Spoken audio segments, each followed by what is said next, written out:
Infection is actually the entry of a microorganism into your body or in your cells.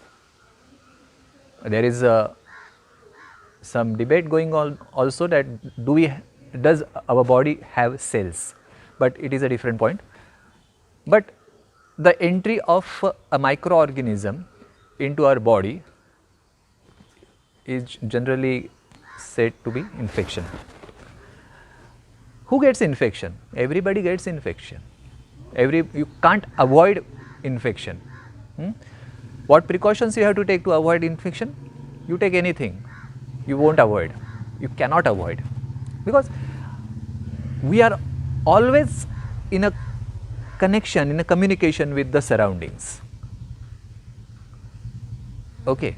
So, the idea of protecting ourselves from infection does not stand in science, any science.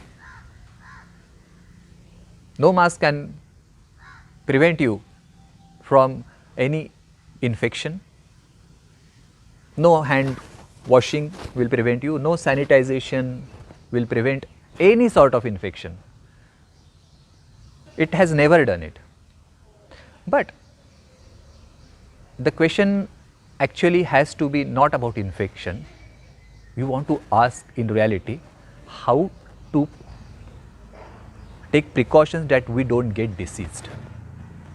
So, what I want to make the point is, the infection is a different thing, and getting a disease or having a disease or being ill, having an illness is a totally different thing.